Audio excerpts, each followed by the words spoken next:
আমাৰ মাননীয় হাগ্ৰামা মহিলা বিচাৰে 5টা গ্যাৰেন্টি দিয়েছিলেন। এই 5টা গ্যাৰেন্টি দিয়াটো আজিৰ পৰা আমাৰ আৰম্ভ হ'ল।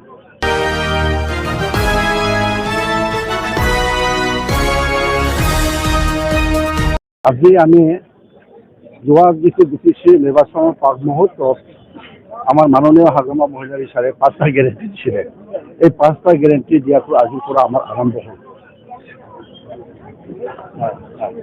যেহেতু সমাগত নির্বাচন আপনার নামটো যেহেতু আমার চর্চা চলি আছে, এই নাম ওলাইছে মই গমেই নাপাম, কেনেকৈ ওলাইছে।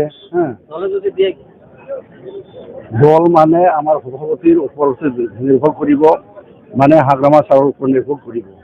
আৰু হাগ্ৰামা ছাৰ যদি নহয়, যদি নকৰে আমি কেনেকৈ যাব পাৰিম, সেইটোৱে কথা। ওলোৱাটো ওলাইছে, ময়ো শুনিছোঁ। যিয়ে নহওক নিৰ্বাচনটো আহিব যাব। আমাৰ দায়িত্বটো হ'ল যে বিটিচি চৰকাৰ গঠন কৰাৰ পিছত বিটিচি চৰকাৰৰ আগত যিবিলাক আমি কথা কৈছিলোঁ সেইটো আজি আমি কৰিবলৈ বিচাৰিছোঁ।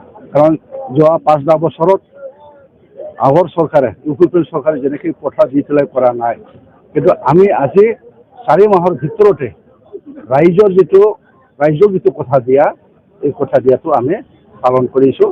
অৰ্থাৎ হাগ্ৰামা ছাৰে সেইটো কাৰ্যকৰী কৰিছে।